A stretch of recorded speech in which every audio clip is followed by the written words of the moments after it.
We are today on our 11th podcast and आज हमारे साथ है आरजे पंकज।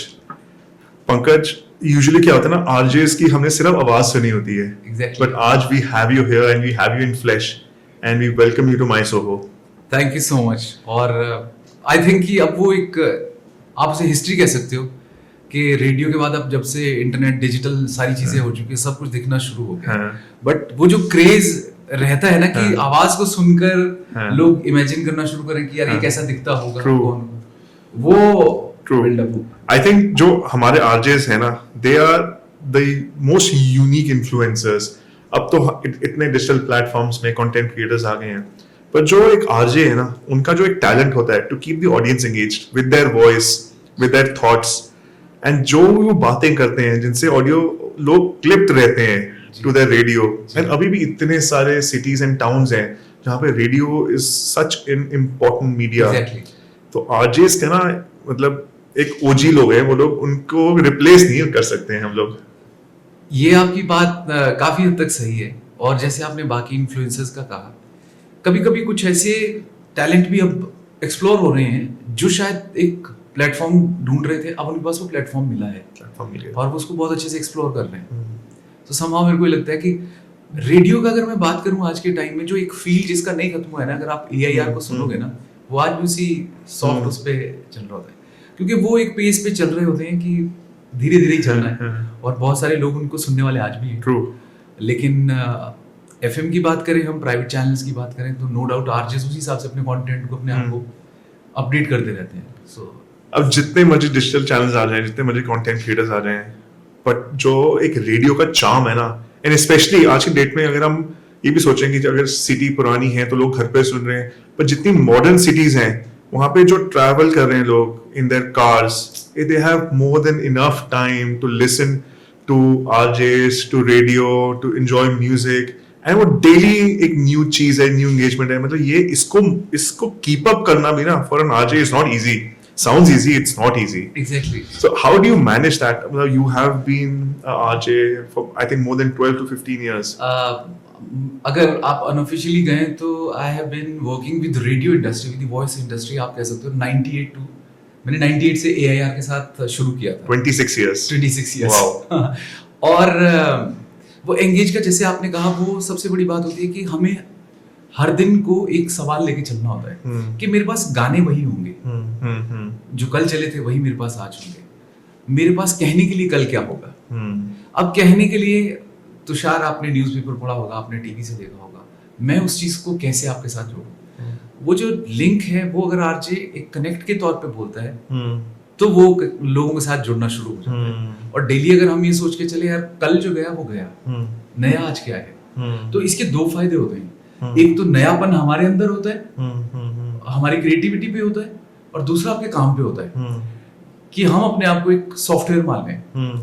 एक पर्टिकुलर कंपनी कभी जो मोबाइल बनाती थी 2001-2 में, 6-7 साल तक उसने लगातार अच्छे मोबाइल्स, हमें क्रेज होता था कि ये मॉडल है। बट समहाउ जब उसके साथ दूसरे फोन ने बोला कि आप हमारा सॉफ्टवेयर यूज करो, तो उसने कहा कि नहीं, मैं नहीं यूज करूंगा। तो उसने अपने आप को अपडेट नहीं किया, तो वो पीछे रहेगा। तो एक लेसन है कि आज वो जो 26 साल का वक्त है हमारा, अब आज की जो जेनजी है जिसे हम कहते हैं, उनका अपना एक थॉट प्रोसेस है। उनके लिए चीजें आज एक क्लिक पर मिलती है। उनके लिए शायद वो हिस्ट्री है कि स्टेप वाइज कैसे हुआ होगा। बट अगर आज उनको तैयारी करनी हो तो वो गूगल सर्च करेंगे, सब कुछ उनको मिल जाएगा। तो हमें अपने आप को इस तरीके से रखना है कि अगर हम उनके साथ कभी एंगेज भी करते हैं, सपोज ऑडियंस आपकी कोई भी हो सकती है, it can be a 70 years old person, it can be a 20 year old girl। तो अगर वो सुन रहे हैं तो उनका दोनों को सुनने के लिए मुझे एंगेज करना है, ना तो वो लेक्चर लगे, ना वो प्रीचिंग लगे। बट अगर मैं अपनी बात को बोलूं, यार हम ऐसा करते थे, आज ऐसा हो रहा है और मैं ये सीख रहा हूँ, तो ये नयापन भी रहेगा और ये सारी चीजें रहती है। I think a masterpiece advice है to all content creators, and अगर एक आरजे को आप फॉलो करो और पंकज जी से सीखो, so every day they have to keep building content. Every day is a new day, every day is a new engagement. तो एज ए कंटेंट क्रिएटर आपकी मर्जी है कि आप आज पोस्ट करो या कल पोस्ट करो या 4 दिन बाद रील बनाओ, but for an RJ he has to be present throughout the day, every day. तो कैसे वो सेम कंटेंट को, चाहे वो मैनिपुलेट करें, पर एंगेजमेंट तो आपके लिए बन रही है। So it's absolutely brilliant. मतलब ये जो टैलेंट है, ये अगर इसको मैरी कर दें जो आज की डिजिटल क्रिएटर्स हैं, it can be an immense powerful tool, because engagement rate will go shoot of. तो कुडोस टू यू। इसमें मैं आपको ये कहना चाहूंगा कि जिस तरीके से ये अब सेकंड पार्ट आता है, जैसे आपने कहा कि तारीफ करी आपने, तो मुझे लगता है कि ये एक स्ट्रेंथ होती है एक आर्टिस्ट के लिए। आरजे है, सिंगर है, एक्टर है, कोई भी है, जो भी परफॉर्मर है, वो कभी बड़ा नहीं होता। उसको सुनने वाला, उसको सराहने वाला बड़ा होता है। तो एक चीज हमें माइंड में रखना होगा कि हमारा कस्टमर सबसे बड़ा है, हमारा कंटेंट सबसे बड़ा होना चाहिए, फिर हम आते हैं। अगर मैं एक दिन सोचूं कि मुझे किसी ने बोला बड़ा अच्छा था और वो कहीं सिर पे चली जाए चीज, तो वो वहां पर आप डाउनफॉल शुरू हो जाता है। तो जहां पर ये चीजें, ये वही बात है, घर में जब एक बच्चा गुनगुनाता है ना, तो उसके पेरेंट्स सबसे पहले बाकियों को बोलते हैं जी हमारे बच्चे ने गाना शुरू किया है। दे डोंट नो कि वो अच्छा गा रहा है कि नहीं गा रहा, पर बच्चे को अच्छा लगता है कि मैं शायद गा रहा हूँ। तो वो बूस्टअप जो होता है वहां से शुरू होता है। फिर अगर 6 लोगों को लगता है ये अच्छा गा रहा है, फिर 6 आगे और 6 को बताते हैं, और उससे वो बिल्डअप होना शुरू हो जाता है, और धीरे धीरे फिर वो बच्चे की कला जो है वो निखरनी शुरू होती है। Same goes with the artist also, कि अगर उसको ये चीज मिली है ना, तो थोड़ा वो ये सोचे कि यार और अच्छा कैसे किया जाए, या इसको संभाल कर कैसे रखा जाए, वो ज्यादा जरूरी है। So Pankaj, going from RJ to actually you, आप सिर्फ RJ नहीं है, आप सिंगर भी है, परफॉर्मर भी है, and you are wearing many hats. इसके बारे में एक्सप्लेन करिए that you are full of talent and how did RJ happen and how other things you are managing. अगर हम इस इंडस्ट्री को देखते हैं, टीवी, फिल्म, थिएटर, रेडियो, इन सब में एक चीज जो कॉमन है वो है आवाज। हर एक को आवाज की जरूरत पड़ती है। तो कई बार क्या होता है कि हम एक फोकस करते हैं कि अगर मुझे एक एक्टर बनना है तो मैं अपनी आवाज को वैसे ही यूज करूंगा, या मैं अपने एक्सप्रेशंस को वैसे रखूंगा। एक आवाज ऐसी होती है जिसको आप स्टेज के तौर पे लेकर चलते हो या रेडियो के तौर पे चलते हो। तो इसमें ना सभी में थोड़ा सा फर्क है। वो फर्क को समझना, अब अमिताभ बच्चन जी सुपरस्टार है, जरूरी नहीं कि वो रेडियो होस्ट कर सकें, या जैसे उनके बारे में बताया था कि रेडियो से वो एक बार जब उनका सिलेक्शन नहीं हुआ था, पर इसका मतलब ये नहीं कि वो अच्छे एक्टर नहीं है। Same goes with an RJ also. एक आरजे बहुत अच्छा हो सकता है, बट हो सकता है वो एक अच्छा एक्टर ना हो पाए, पर अपनी जगह में माहिर है। भगवान की दया से मुझे वो थोड़ी चीजों का पता चल गया कि हमें अगर सपोज अच्छा बोलना है, तो अच्छा अगर रेडियो में बोलना है तो शायद ये बोलना है अच्छा तो मैं अब ये कहता हूँ। स्टेज पर कहना है तो मुझे ऑडियंस के सामने थोड़ा लाउड होना, अच्छा तो अब मैं ये कहता हूँ। अगर कैमरा के सामने कहना है अच्छा तो मैं अब ये कहता हूँ, या एंकर के तौर पे कहना है अच्छा तो अब मैं ये कहता हूँ। तो लाइन एक थी, लेकिन इसके टोन डिफरेंट थी। तो अगर हम वो चीज समझ लेते हैं तो वो थोड़ा एक्सप्लोर करना जरूरी होता है। और रही बात जर्नी की, तो स्कूल टाइम में मुझे सिंगिंग थोड़ी अच्छी लगती थी। सिंगिंग के साथ मुझे डिबेट का बड़ा शौक था। डिबेट में पापा से लिखवाता था, फिर वो एक्सप्रेशन बताते कि कैसे बात करनी है। तो वो बोलते बोलते टीचर्स को भी ये लगता था, क्योंकि जब आप एक्टिविटीज में पार्टिसिपेट करते हो तो उनको लगता है पढ़ने में भी इंटेलिजेंट है। हालांकि पढ़ने में मैं ठीक था, मैथ्स मेरा बहुत खराब था। तो मैथ्स वाली टीचर के लिए मैं सबसे डफर स्टूडेंट था। उनको लगता था कि ये, लेकिन प्रिंसिपल को लगता था कि ये ऑलराउंडर है, तो उन्होंने कहा तू नॉन मेडिकल लेना पंकज। तो सुनने में बड़ा अच्छा लगा नॉन मेडिकल, हाँ यार दोस्तों के बीच में बताने के लिए अच्छा लगेगा नॉन मेडिकल लिया। प्राउड फीलिंग आती है ना, I am in the top, मैं किनिंग वाला प्राउड हूं, मैं आर्ट्स वाला नहीं हूं। और I did my schooling from a government school. So वहां के टीचर का जो एक फ्लो होता है, जैसे अब हम पहाड़ी लोग हैं तो हमारी पहाड़ी टोन रहेगी थोड़ी, पर हम थोड़ा शर्माते हैं। जबकि अगर आप साउथ साइड जाओ और वो अपनी टोन को लेके बड़ा पर्टिकुलर रहते हैं, तो हम थोड़ा सा हिचकिचाते हैं। तो जब मैं स्कूल में गया नॉन मेडिकल के, वो सारा केमिस्ट्री फिजिक्स मेरा बाउंसर जा रहा था, मुझे कुछ समझ नहीं आता, और मैं ऐसे खिड़की से ना नीचे गाड़ियां गिर रहा होता था नीचे। तो टीचर ने ना एक इनडायरेक्ट वे में टॉन्ट मारा, और वो पंजाबी थे तो उनका ये और जे इकट्ठा होता था। जे जो बच्चे खिड़की के साथ बैठे होते हैं ना, अगली साल भी यही बैठे मिलेंगे। तो फेलियर का जो डर आया ना, तो मेरे आपके पेरेंट्स आपके सबसे अच्छे दोस्त और अच्छे गाइड होते हैं अगर वो आपके पैशन को पहचान रहे हैं। पापा ने बोला तू मैथ्स के, तेरा मैथ्स इतना अच्छा है नहीं, तू कहाँ नॉन मेडिकल के चक्कर में पड़ा हुआ है, तेरा म्यूजिक अच्छा है तो म्यूजिक को देख। मैं कह यार ये तो अब तो बहती गंगा में हाथ धो, निकल लो यहाँ से। तो मैंने वो हफ्ता 10 दिन नॉन मेडिकल क्लास ली, फिर उसके बाद में कॉलेज में मैंने म्यूजिक लिया। म्यूजिक में मेरे साथ क्या हुआ कि गाता था मैं, पर वो गाना मेरे लिए ही था, मतलब दोस्तों के लिए अच्छा था, हम्म। बट उसका क्लासिकल क्या है, राग भीम प्लासी भैरवी मुझे नहीं पता। मुझे कोई ऑर्केस्ट्रा वाला होता है, कौन सा है आपका स्केल, मैं कहा मुझे कोई पता नहीं, ये चेक करो बस, ये ऐसा था। तो जो म्यूजिक वाले टीचर थे उन्होंने बोला कि तुम क्लासिकल क्यों नहीं सीखते हो। मैंने कहा जी क्लासिकल सीख के ना थोड़ी शक्ल बिगड़ जाती है। कहते हो कैसे, मैं कहा ऐसे बोला। तो उनको थोड़ा सा हर्ट किया। अब क्योंकि एज उस टाइम 15-16 साल थे, अपने को भी ज्यादा अब थोड़ा सा वो दुख होता है। उन्होंने तुम्हारा ना, तुम बेताले हो, कहते तो बेताले का मतलब कि आप रिदम छोड़ रहे हो। तो उससे मेरे को झटका लग गया। मैं कहा यार इसका मतलब तो मैं तो म्यूजिक भी नहीं कर सकता। फिर किसी ने बोला कि यार कॉलेज में प्ले हो रहा है, प्ले करो। नाटक किया, और तब मैं बहुत पतला सा था, और भिखारी का नाटक किया, और जो कॉम्प्लीमेंट मिला यार क्या, वो जो वहां से ग्लैमर शुरू, मैं कहा नहीं अब थिएटर करेंगे। तो वहां से थिएटर शुरू हुआ। फिर मैं चंडीगढ़ आया। फिर आप हर एक स्टेशन से, जब भी आप एक शहर से दूसरे शहर जाते हो ना, तो आपको अपना किया सब कुछ भूलना होता है, क्योंकि आप एक नई मार्केट में नए कंपटीशन के साथ जा रहे हो। आपको मेरी बात में तब इंटरेस्ट होगा अगर मैं कुछ अच्छा काम करूंगा, पर अगर मैं कहूंगा ना कि मैंने ये किया है, मैंने ये किया है, तो एक टाइम पे मैं आपको बोर कर जाऊंगा।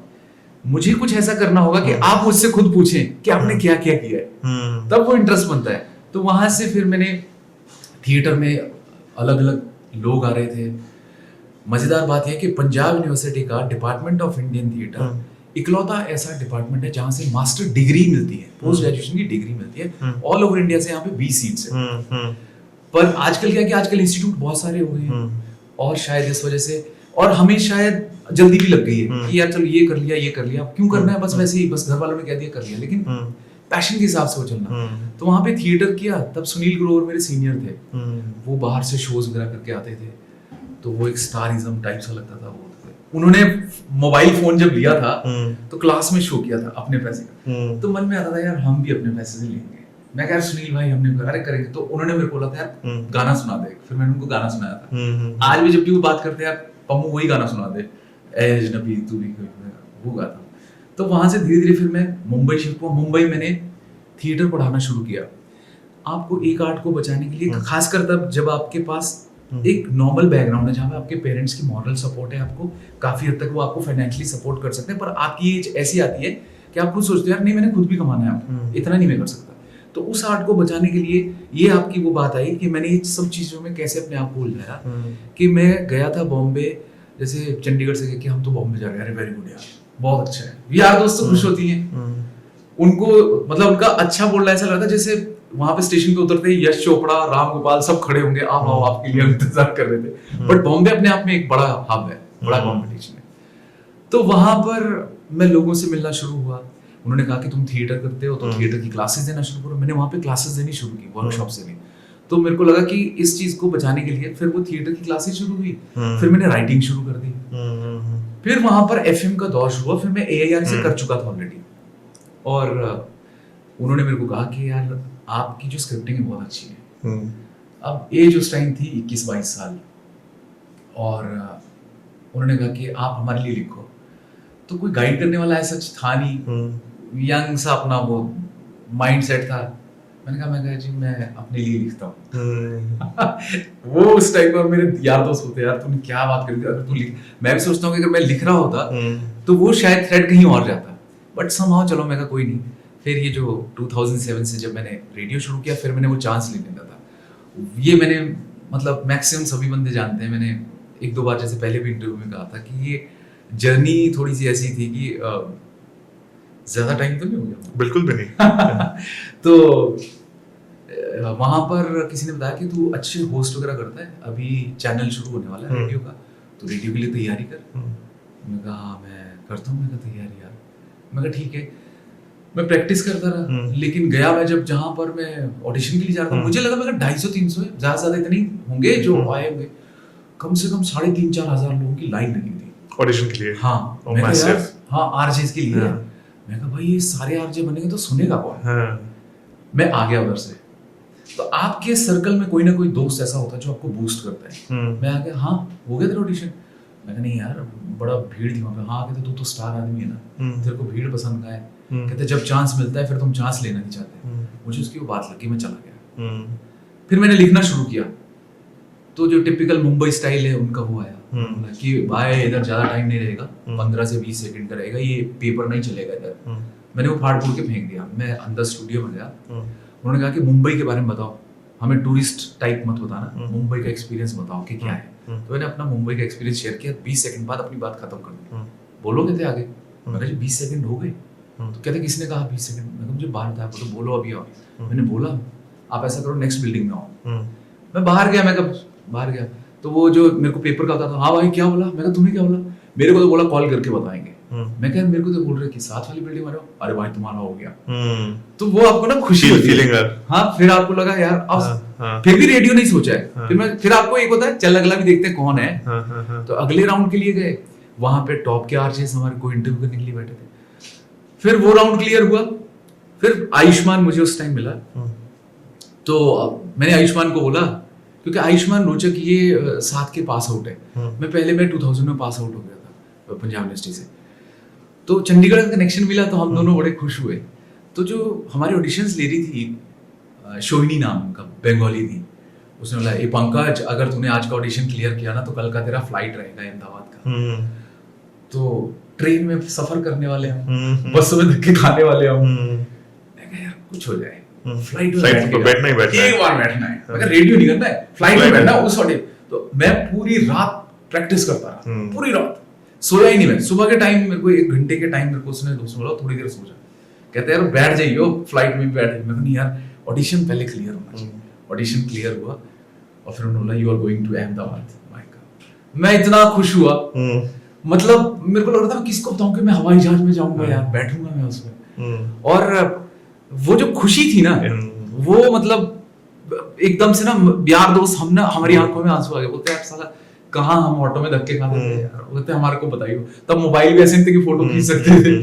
तो फिर हम 2-3 वहां पे बैठे। आयुष्मान क्योंकि ऑलरेडी रोडीज जीत चुका था। आयुष्मान बहुत ही हार्ड वर्किंग और बहुत ही मेरे को लगता है कि जितना प्यारा वो कलाकार है उतना ही प्यारा इंसान है वो। तो हम तीनों साथ चले, हमारी सीट्स अलग अलग थी। मेरे साथ जो लड़का बैठा था वो भी बहुत अच्छा है। अब मुझे समझ नहीं आ रहा है, वहां से वो बोलते कि आप सीट बेल्ट वो बांधनी नहीं आ रही थी। अब ईगो थोड़ी सी यार, इससे कुछ लगेगा पहली बार फर्स्ट टाइम। उसने कहा हाँ तुम्हारा भी यार। मैं कहा बेल्ट कैसे बांधते हैं, सबके सेम हाल। सो वो जो सफर था फिर वहां से शुरू हुआ और वहां पे ऑल ओवर इंडिया से 450 आरजेस आए हुए थे, जिनको आप स्टेज पर जाएंगे, आप अपना लिंक बोलेंगे और 400 आरजेस आपको सुनेंगे। तो मैं और आयुष्मान, हमारा रूम एक था। आयुष्मान रात को लिखता था, मैं सुबह लिखता था। तो आयुष्मान का ना इसे एक ड्रामेटिक चार्म बोलते हैं कि उसका कहने का तरीका और उसका वो चीज बड़ी, हम दोनों का कॉमन चीजें जो थी वो पंजाबी ह्यूमर था। उस वजह से जब उसने बोलना शुरू किया तो वो जो क्लैपिंग होती है ना, वो आपको ऐसे गूज़बम्प्स ऐसे आया था, यही करना है। उसने बोला पम्बू भाई चक दो। फिर मैं गया, फिर वो चीजें बनी, फिर हमारी रिस्पॉन्सिबिलिटी बनी कि अब जो है ना ये ऐसे ही रखना है। वहां से आप इस जो बाय एयर का सफर कब ऑन एयर की तरफ ले आया पता ही नहीं चला। फिर वो दिल्ली गया, मैं चंडीगढ़ आ गया। चंडीगढ़ क्योंकि मेरा हिमाचल, अच्छा हमारा घर के साथ बहुत ज्यादा कनेक्ट होता है कि मम्मी पापा को वहां जाना है, थोड़ा सा ये कसौली की पहाड़ी दिख जाती है ना तो खुश हो जाते हैं कि आ गया हिमाचल दिख गया। तो वो जो कनेक्शन है ना, उस वजह से मैं चंडीगढ़ आया। फिर चंडीगढ़ में रेडियो से सफर शुरू हुआ और फिर आगे चलती रही और एक्सप्लोर होती रही जर्नी। क्या बात है। इस पे 3 चीयर्स हमारे चंडीगढ़ बॉयज के लिए जिन्होंने जाके झंडे गाड़े। जी फैंटास्टिक। इसी में मैंने आप जो नोटिस किया कि आपने टैलेंट के बारे में बात की, आपने स्मार्ट वर्क के बारे में बात की, आपने इतने चीजें एक्सप्लोर की। हम ना यही कुछ माय सोहो में भी कर रहे हैं। ओके। अगर आप नोटिस करोगे अभी आपने 92.7 में काम किया है। जी 92.7 आज की डेट में उनके बहुत सारे ऑफिसेस वो छोड़ चुके हैं जी। They are not working out of conventional offices, they are working out of coworking spaces. तो ऐसे ही कंपनी हमने चंडीगढ़ नॉर्थ इंडिया में फॉर्म की है ताकि बहुत सारे लोग जो कंपनीज में हैं उनको ऑफिसेस दें, एंड जो यंग टैलेंट है जिनको अभी सीखना है, एक्सप्लोर करना है और they want to see where they land in life, तो वो आए बिना इन्वेस्टमेंट के ऑफिस उठाएं, अपना टैलेंट एक्सप्लोर करें और आगे जाके वो कहां से कहां पहुंच सकते हैं, वो स्टेप बाय स्टेप। अब ये चीज आ गई, देखिए अब आपने उस चीज को उस तरीके से, मैं अभी थोड़ी देर पहले पुनीत से यही कह रहा था कि सभी का पोटेंशियल, क्रिएटिविटी अलग अलग फील्ड, तो ये अपने आप में जब मैंने देखा ना तो मुझे बड़ी अच्छी एक ये लगता है कि एक नया चेंज है Right. जो लोगों के लिए एक कंस्ट्रक्टिवली उनको बहुत अच्छा एक कॉन्फिडेंस देगा। और अपना स्पेस जब कोई सोचता है ना Right. तो वो अपने आप में ही पावरफुल महसूस करता बहुत है। फर्क पड़ता है। और ये जब मैं देख रहा था तो मुझे इतना बहुत ही अच्छा लगा। और ओवरऑल मेरे को, मैं तो खुद पुनीत से कह रहा था, मैं कहा मुझे तो खुद वहां पर देखकर चीजों से और ज्यादा बूस्ट मिलेगा। Right. सो ये बहुत अच्छा कॉन्सेप्ट लगा मुझे। और I think for any artist, एक मैं आज की डेट में ना बिजनेसमैन को भी ना एक आर्टिस्ट ही कहूंगा, जी। क्योंकि उनको भी ना डेली न्यू क्रिएटिव चीजें सोचनी है हाँ। फॉर एक्सपेरिमेंटिंग, उनको मार्केट रिसर्च करनी है, लोगों को क्या पसंद है। हम्म। तो चाहे वो बिजनेस कर रहे हैं तो है तो वो भी आर्टिस्ट ही, Exactly. एंड जो आर्टिस्ट है वो भी बिजनेस कर रहे हैं। Business कर रहे हैं, तो हाँ। बस थोड़े तरीके डिफरेंट है, और कला तो सबको चाहिए, सबके अंदर कला है। एंड हाँ। किसी भी आर्टिस्ट को एक एनवायरनमेंट चाहिए। जी। वो environment as a space we are trying to build, कि एक ऐसा एनवायरनमेंट हो जहां कोलैबोरेशन भी हो, जहां फैसिलिटीज भी हो, एंड जहां पे लोगों को आके ना खुशी मिले। जी। So that, so I know that you understand that how Yeah, exactly. important an environment is. और मेरे को तुषार आप ये बताइए कि जैसे अगर कोई अपना स्पेस लेता है तो वो अपनी रिक्वायरमेंट भी आपसे शेयर कर सकता है, Right. बता देता है कि Right. मुझे ऐसी ऐसी जगह चाहिए, Right. मेरे को इस तरीके का। Right. तो ये अपने आप में बहुत अच्छी बात है। मतलब वो जो अपना काम शुरू करने के लिए अपनी जगह का एक बोझ Right. होता है ना, वो Right. आप हटा उस दी चीज है। को कम कर देते बिल्कुल हो। जीरो कर दी है। तो अगर Yeah. अगर एक कंपनी छोटी से बड़ी बनती है, टीम बड़ी होती है, उसकी रिस्पॉन्सिबिलिटीज बड़ी होती हैं, तो और उनको फील होता है कि आज हमें बड़ा ऑफिस चाहिए, बट हमें अपने हिसाब से चाहिए, क्योंकि हमारी कंपनी कल्चर डिफरेंट है और हर कंपनी की रिक्वायरमेंट, नीड, फंक्शनिंग डिफरेंट होती है। Exactly. हम वो भी उनको क्रिएट करके देते हैं उनके हिसाब से, and we run their office also, we manage their office also. तो उनकी ऑपरेशनल, एडमिनिस्ट्रेशन, ऑफिस फैसिलिटीज, ये सारी हेडेक्स हम ले लेते हैं, ताकि अगर उनका एक ही काम है वो अपने बिजनेस और ग्रोथ पे फोकस करें। Exactly, हाँ। सो ये जैसे एक पॉडकास्ट में हमारी बात हो रही थी कि एक डिजिटल क्रिएटर थे, अच्छा वो कहते कि मैंने अपॉर्चुनिटी आई, मैं शिफ्ट नहीं हुई दिल्ली, अच्छा। क्योंकि मेरे को पता था मैं यहाँ घर पे हूँ, मेरे को सब कुछ सॉर्टेड है, सब सारी फैसिलिटीज अवेलेबल है। तो वो उनका कि मेरे को कंफर्ट है, एंड कंफर्ट में वो कहते हैं जब मैं कंफर्ट में हूँ तब मैं ग्रोथ पे फोकस करती हूँ। तो यही है, ये एक ऐसा घर है जो ऑटोमेटिकली मैनेज्ड है। वही मैं कह रहा हूँ कि आपके हर एक, जैसे मैंने कैबिन्स और ये जो एरियाज देखे वो सारे क्रिएटिव लगे, राइट और कहीं ना कहीं समाज से जैसे कनेक्टेड है कहीं। राइट। और वही बात है आपकी कि हो सकता है कि एक्सप्लोर करते करते लोग यहाँ पे अपने पैशन को और अलग तरीके से, सपोज अगर कोई अपनी किसी रिस्पॉन्सिबिलिटी की वजह से काम कर रहा है, लेकिन उसको लगा कि यार साथ वाला ऑफिस जो है वहां पर मेरे से मिलता जुलता काम है, राइट, तो वो अप्रोचेबल हाँ, है, बिल्कुल, ये collaboration, इस तरीके से yeah, हो yeah, सकती है। yeah, तो yeah. ये बहुत ही अच्छा है, मेरे को बहुत अच्छा लगा सीरियसली। एंड जब मुझे पता चला 92.7 is working from flexible workspaces, हाँ जी, हाँ हाँ। तो ये एक बहुत बड़ा टेस्टामेंट है, not just because of 92, there are multiple government companies also, अलग अलग चैनल्स तो बड़े ये- उस तरीके से कर रहे हैं वैसे। तो ये अडॉप्शन पॉजिटिव है। नहीं नहीं, बहुत अच्छा है। और ये मेरे को ये लगता है कि ये सबसे बेस्ट इस वजह से भी है कि जिसको भी अपना काम करना है ना, उसके लिए ये बहुत बड़ा एक प्लेटफॉर्म है, खुद का प्लेटफॉर्म, राइट, जिसमें वो कह सकता है कि मेरा प्लेटफॉर्म है। हाँ, वो डिपेंड करता है कि हम अपने आप को एक्सप्लोर किस तरीके से कर रहे हैं। राइट। अब आपकी आरजे की जर्नी के बारे में बात करते हैं। जी।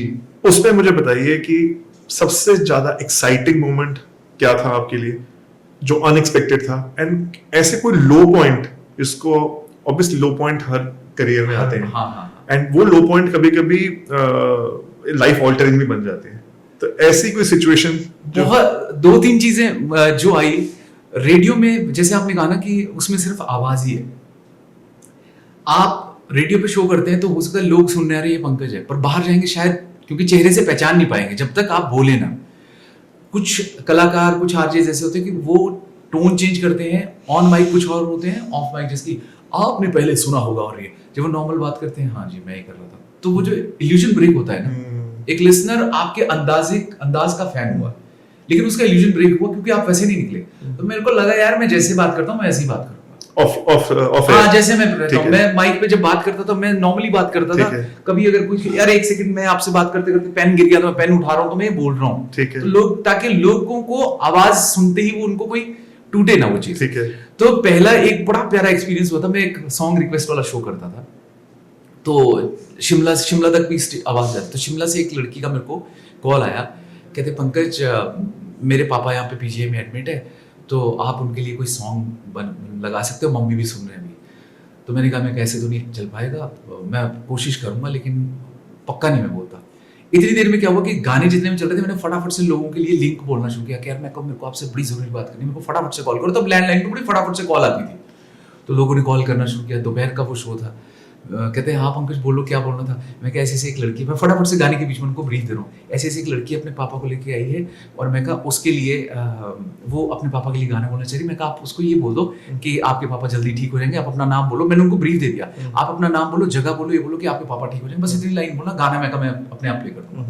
मैंने 10 ऐसे छोटे छोटे जो स्लॉट्स थे 10-10 सेकंड को फटाफट से रिकॉर्ड कर दिए और उसके बाद उस लड़की को फोन किया। मैं कहा अभी अगले 10 मिनट में सुनना, मैं कहा क्या पता मैं कहा गाना आ जाए। अगले 10 मिनट बाद मैंने ये लिंक, सिर्फ लाइव लिंक लिया, वो रिकॉर्ड था मेरे पास और मैं लाइव, मैं सुनो, मैं कहा तुम ये मत सोचो, मैं कहा मैं भी शिमला से हूँ, पापा तुम्हारे बिल्कुल ठीक हो जाएंगे और मैं कहा इतना चिंता मत करो, ये देखो मैं कितने दोस्त यहाँ पे इकट्ठे हुए। फिर मैंने वो प्ले करना शुरू किया।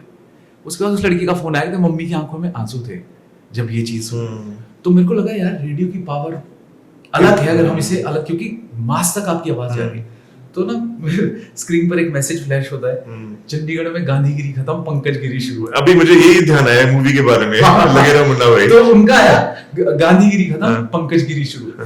और दूसरा था, एक बार मैं मम्मी को ड्रॉप करने, हमारी सभी की नॉर्थ की मैक्सिमम याद होती है कि हम हाँ जी बहुत बोलते हैं। मेरा कैच फ्रेज भी हाँ जी था, मैं हाँ जी से शुरू करता, हाँ जी। तो मैं इसी तरीके से शुरू करता और हाँ जी से लोग कनेक्ट होते थे। तो मम्मी मेरे पास, उस टाइम मेरी शादी नहीं हुई थी, मम्मी आए थे, तो मैं उनको ड्रॉप करने के लिए बस स्टैंड जा रहा था। मैंने उनको बोला गाड़ी से, बोलते नहीं मेरे को बस में ठीक रहता है। तो जिस कैब से मैं गया, अब कैब वाले की इंटरेक्शन ना शीशे से ही होती है, कितनी सवारी आती कितनी। मैंने उसको बोला, मैं कहा भाई मैंने वापस भी जाना है। तो कहते ठीक है जी, कहते इधर ही आना सी मनी माजरा में। कहा बस इतनी बात हुई। फिर मैंने मम्मी को ड्रॉप किया, मम्मी को मैंने बोला जैसे ही बस चल पड़ेगी मेरे को फोन करना। तो उन्होंने मेरे को फोन किया, कहते पम्मू। मैं कहा हाँ जी मम्मी। जैसे ही मैंने हाँ जी बोला ना, हाउसिंग बोर्ड चौक पे उसने बीच में ब्रेक लगा दी, कहीं तो ये पंकज हो ना। मैं कहा हाँ जी, मैं तो हाँ जी तो पहचाने। तो उसके बाद वो इतना खुश हुआ, वो मेरे को लगा कि आज वो मोमेंट जो है ना, बस वो चीज आपको एक सीख दे जाती है कि अपनी आवाज ही पहचान बनानी है, चाहे कुछ भी हो जाए, इसमें कोई बनावट करने की जरूरत नहीं है। लो में तब फील हुआ था जब मेरे पापा आईसीयू में एडमिट थे, उनका ट्रीटमेंट चल रहा था। क्योंकि हर एक आरजे आपके सामने जब भी बोलता, लोग कमेंट ये करते हैं, कॉम्प्लीमेंट ये करते हैं कि अरे यार आप तो खुश रहते हो, आपका तो ये रहता है। अरे खुश होने से पहले हम भी तो इंसान हैं, अगर सिर कहीं बजेगा तो हमें भी तो चोट होगी। ऐसा तो नहीं होगा ओहो चोट लग गई मजा आ गया, ऐसा तो कभी नहीं होगा।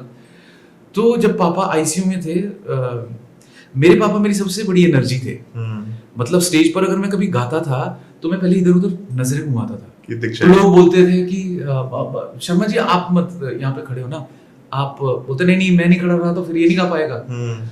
वो टाइम भी आईसीयू से जाने से पहले पापा बोलते थे कि शो के टाइम पे तूने ये नहीं सोचना कि मैं बीमार हूँ या कुछ भी हूँ। तो मैं 1.5-2 घंटे अच्छे से, स्टूडियो साउंड प्रूफ था, मैं जोर से रो लेता था, पहले खूब रो लेता था, इतना रो लेता था मैं कि फिर मेरे को रोने का रहता ही नहीं था। फिर मैं शो करता था, बीच बीच में कभी वो थोड़ा जोक मोमेंट आता था, तो मुझे लगता था कि यार ये कोई क्रिपिंग या वो नहीं है, पर समहाउ आप एक पेन से चल रहे हो, आप उस पेन से निकलने की कोशिश करते हो। तो वो मोमेंट मेरे लिए थोड़ा सा वो था। और एक बार पापा से सीएम साहब जब चीफ मिनिस्टर जब मिले थे, तो राजा साहब जी, तो यहाँ से वो एक शो मेरा, मैं यहाँ पे एंकरिंग करता था, हिमाचल के जितने फंक्शंस होते थे मैं होस्ट करता था यूनिवर्सिटी टाइम पे। तो वहाँ पे सीएम साहब आए थे, उन्होंने बोला था तुम मेरे से शिमला में मिलना। मैंने पापा को बोला, मैं भी चाहूँगा आपके साथ मिलने, कहते चलना। तो वहाँ पे वो जो उनके पीए थे उनसे उन्होंने कहा कि अभी हैं राजा साहब से। हाँ कहते मिलते हैं, अभी थोड़ा टाइम लगेगा। फिर उनकी नजर में, अरे पंकज तुम कैसे? मैं कहा जी ये मेरे पापा है। तो उन्होंने बोला शर्मा जी बाप की अप्रोच खत्म, बेटे की अप्रोच शुरू। तो वो मोमेंट्स, मतलब ये छोटी छोटी चीजें हैं जो आपको ना जिंदगी में कभी कभी ऐसे बहुत सारे मौके आते हैं जब आप कभी थोड़ा अपने आप को कम महसूस करना लगते हो, या आपको लगता है, तो ये आपकी कुछ मेमोरीज हैं जो आपको फिर बूस्ट देती है कि नहीं होगा, अच्छा होगा। सो ये कुछ एक पल ऐसे थे। आई थिंक जो आपने ये लाइन कही ना कि, तो उसकी मेरी अंडरस्टैंडिंग है सबके लिए यही होनी चाहिए कि एक बंदा जो डिजिटल क्रिएटर है, आज ये है, कोई भी टैलेंट है उनके पास, and if he has the power to influence and he has followers, तो एक रिस्पॉन्सिबिलिटी है that they have the power to impact also, exactly. And वो अगर किसी की लाइफ में पॉजिटिव इम्पैक्ट आप किसी तरीके से भी ला सकते हो तो that should be exercised, because the world and life is कुछ Exactly, नहीं, इज कंप्लीटली अनएक्सपेक्टेड। बहुत सारी चीजें, क्योंकि आज के टाइम में आप देखिए ना कि कितने सारे, मुझे लगता है कि जो अननेसेसरी कंटेंट भी पोस्ट करते हैं ना, वो भी हमें सिखाते हैं, क्योंकि उस कंटेंट को देखकर हम शायद बोलते हैं क्या कर दिया, क्या कर दिया, वो क्या कर दिया हमें सिखा रहा है कि हमें ऐसा नहीं करना है। और मेरे साथ ऐसा है कि मेरा मूड बड़ा फ्लेक्सिबल सा रहता है। मतलब कई बार लोग बोलते हैं कि यार आप फनी वीडियोस डालो, या मैं कभी अगर आप इंस्टाग्राम पे चेक करेंगे, मेरा कई बार मन करता है, जो टेक्निकल लोग बोलते हैं एल्गोरिथम को, मैं कह रहा हूँ मुझे समझ नहीं आता, मुझे जो अच्छा लगता है मैं वो कर लेता हूँ। राइट, आज मेरा मन है कि आज मैं कुछ शायरी करूँ तो मैं शायरी कर रहा हूँ। हाँ, अलग बात है कि अगर मैं उसको उस तरीके से सोचूंगा कि यार अगर मेरे को शायरी वाला ही एक जॉनर पकड़ना है तो फिर मैं शायरी वाला पेज करूँ। somehow मैंने अपना पेज इसलिए रखा कि मेरा जैसा मूड है मैंने वैसा रखा है। आज फनी और ये चीज ऐसी, तो डिजिटल का आज के टाइम में इतना इम्पैक्ट है कि जैसे एक पहले कहते हैं ना कि जुबान से निकली हुई बात बहुत से लोगों पर असर कर जाती है। आज डिजिटल हमारा एक जरा सा बात ना बहुत सी जगह पे खराब कर सकती है। तो अगर हम, हर एक इंसान अपनी लाइफ का हीरो है, और अगर हीरो रहना है ना तो हीरो वाले काम रहने चाहिए। वो जरूरी नहीं, छोटे भी हो सकते हैं, बड़े भी हो सकते हैं। अल्टीमेटली ये है कि शाम के टाइम जब आप सोए तो आपको सुकून रहना चाहिए कि यार किसी के साथ गलत नहीं हुआ, चाहे थोड़ा हुआ ज्यादा हुआ, अपने लिए जो अच्छा हुआ बुरा हुआ, लेकिन किसी के साथ गलत नहीं हुआ। वही स्माइल के साथ आप आज मिलो, वही स्माइल के साथ। सो ये वही दो तरह के लोग हैं मैंने देखे, जो बहुत टेक्निकल हो जाते हैं, जैसे आप एल्गोरिथम स्टडी करो, टाइम स्टडी करो, कंटेंट का मिनट स्टडी करो। एक होते हैं give it all your best and leave it, क्योंकि you have given it with your heart, तो उसके रिजल्ट्स आज नहीं कल आएंगे। एग्जैक्टली, और वो आते ही हैं। एनी थॉट कि इसके बाद what do you want to progress as next step? अभी मैं कल अपने एक दोस्त के साथ बात कर रहा था और हमने साथ ही काम किया हुआ है। जितने भी आज के यंगस्टर्स हैं ना, उनका एक अलग पैशन है, उनका एक स्मार्ट तरीका है काम करने का। हम अगर उस चीज को समझते हैं और अपने काम को अगर हम उसमें मिक्स करते हैं तो अपने आप में वो चीज बहुत बड़ी बन सकती है, वो आगे भी काम आएगी। तो मेरा दोस्त सब आगे जो हमने प्लान सोचा है कि थिएटर हुआ, रेडियो हुआ, आपका टीवी हुआ, हम ना एक प्लान इस तरीके से कर रहे हैं कि हम यंगस्टर्स को, कॉलेज के स्टूडेंट्स को हम तैयार, वो वीडियो वगैरह का वो प्रोमोस वगैरह बहुत अच्छे बनाता है। और अभी हमने कुछ गवर्नमेंट कैंपेन भी किए थे, तो हम ये प्लान कर रहे हैं कि अब हम जो चीजें हमने सीखी है ना, इसी के साथ एक ऐसा प्लेटफॉर्म तैयार करना है जिसमें अगर कोई वॉइसिंग का करना चाह रहा है, वो आर्जिंग करना चाह रहा है, थिएटर करना चाह रहा है, एंकरिंग करना चाह रहा है, क्योंकि अलग अलग डायमेंशंस है, मीडिया सिर्फ एक है, तो वो चीजों को हम थोड़ा सा एक्सप्लोर करेंगे उस तरीके से। वहीं से उन लोगों को सोचा है कि हम कुछ और तरीके से उनको यूटिलाइज कर सके। मतलब अभी ये सोच है जो आप ये कह रहे हो, मतलब यहाँ पे डिस्क्लेमर लगाना पड़ेगा कि अभी कब से होगा, पर टू बी एक्सप्लोर्ड। हाँ, टू बी एक्सप्लोर्ड हम कह सकते हैं। मतलब वो जो चीज है कि अल्टीमेटली थोड़ा सा ऐसा सोचा है एक, बस ये जब थोड़ा सी वो शुरुआत हो जाए, एक बार शुरुआत होने की देर है, फिर उसको एक्सप्लोर करने के लिए थोड़ा और आसान हो जाता है। बस ये है। एक फनी क्वेश्चन है। हाँ जी। एनी सुपर पावर जो आपने कभी इमेजिन किया आपके पास होती, हाँ, और वो क्या होती और आप उसका क्या करते? उड़ने की होती है। अगर उड़ने की फिर आप कहीं पर भी जा सकते थे, क्योंकि कई जगह जब आपको लगता है कि यार जिम्मेवारियां यहाँ अलग अलग हैं, वहां पर फटाफट से उड़ के पहुंचो। सोचने की बात नहीं कि अगर आप आज चले गए, उधर चले गए, और उससे क्या है कि नए नए लोगों से, नए नए माहौल पे मिलने कर कुछ चीजें पता लगती है कि हम कहाँ पर कम थे और कहाँ पे क्या चीजें हैं, ये कैसे करते हैं, हम कैसे करते हैं। तो अगर मैं इसको दो बातों में लूं कि आपकी घूमने की तमन्ना थी या आपको जल्दी पहुंचने का इच्छा थी? आप ये कह सकते हो कि घूमने की, कि दुनिया में जो है ना इतनी अच्छी अच्छी बहुत सारी जगह ऐसी जिनकी हम तस्वीरें देखते हैं, फिर आपका मन करता है यार यहाँ पहुंच जाओ, उड़ के पहुंच जाओ। तो शायद वो तस्वीरों का एक शौक जो रहा है, या कि वहां तक जाने का, या कुछ जगह ऐसी, मतलब जैसे मुझे पहाड़ के कुछ जगह, मेरा एक जो बेस्ट फ्रेंड है, हमारी दोस्ती को कम से कम 30 साल से ज्यादा हो गए, 30-35 साल से ज्यादा हो गए। तो मैं उसके घर जरूर जाता हूँ। शिमला में जुब्बल साइड है, तो क्योंकि जैसे देवभूमि हम कहते हैं, तो देवताओं का वो जो अभी भी एक अनुशासन और एक पूजन करने का जो तरीका दिखता है ना, वो बड़ा अभी तब लगता है कि यार फटाफट से उधर जाओ, काम के लिए आओ, उधर जाओ, इधर आओ, ये बट बहुत मजा आया for you to come to my Soho.